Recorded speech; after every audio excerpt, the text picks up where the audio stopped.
katika kipindi hiki cha Kwaresma ambacho mama kanisa amekiweka, kwa kweli ni kipindi ambacho sisi Wakristo ulimwenguni kote tunaalikwa kufanya toba, kufanya matendo ya huruma, kuwa watu wa sala tena kwa muda mrefu. Lakini kipindi hiki cha Kwaresma ni kipindi ambacho licha ya hayo ambayo niliyoyataja hapo juu, lakini kinatualika tuwe na lengo kwamba tunafunga kwa minajili gani, tunafunga kwa sababu gani.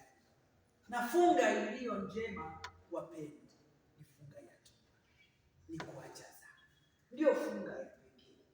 Kwamba yote hayo unaoyafanya, pengine kushinda kula chakula siku nzima, pengine labda kusaidia wagonjwa, kusalimia wagonjwa, kwenda kusalimia wafungwa, kufanya matendo ya huruma kwa wenzetu na kuwa mtu mwema, yatakuwa na maana zaidi kama mfungo wako umeuelekeza kwanza uwe na lengo, lakini pili kwa kurekebisha vilema ndio unaokuwa na mfungo wa maana. Na usifunge tu mazoea kwa sababu mume wangu anafunga na mimi mafanyaje nifunge, baba anafunga na mimi tumefanyaje nifunge. Utakuwa unafunga kwa mazoea. Kwa nini? Kwa mazoea. Wewe kama unayejitambua, funga kwa lengo maalum, kwamba mimi nafunga hivi, mimi na kilema changu, nikiwaona watu barabarani na wakonyeza, ni kilema hicho, si ndio? Ukiwakonyeza na kufuata. Sasa funga ili mambo ya mikonyezo yaishi. Hilo ndio lengo, si ndio? Kwamba mimi katika maisha yangu nimekuwa mtu ambaye pengine sifanyi vizuri kwenye majitoleo kanisa. Nimekuwa mtu ambaye siwi na tabia njema katika sala. Nimekuwa mtu ambaye sitimizi labda matakwa kama baba wa familia au mama wa nini wa familia. Nimekuwa mtu ambaye kama mwanakwaya labda siimbi vizuri. Sasa mwaka jana kipindi cha Kwaresma kilichopita kingine chote niliweka maazimio. Naona ile maazimio yamefeli.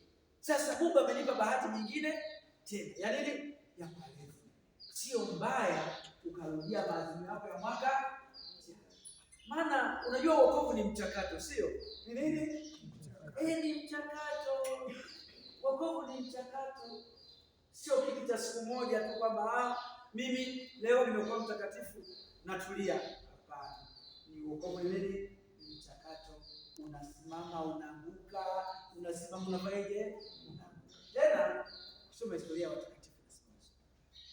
Ukiulizwa kwamba watakatifu ni akina nani?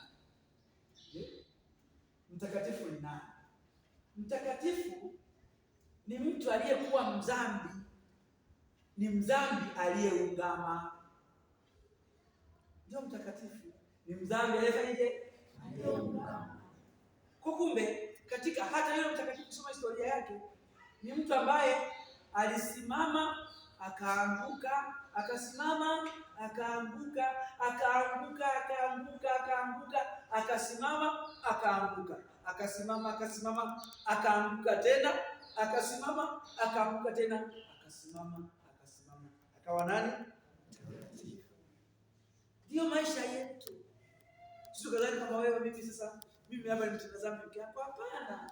Hata waliokuwa watakatifu walikuwa wadhambi, waliofanyaje? Walioungama ama walioongoka.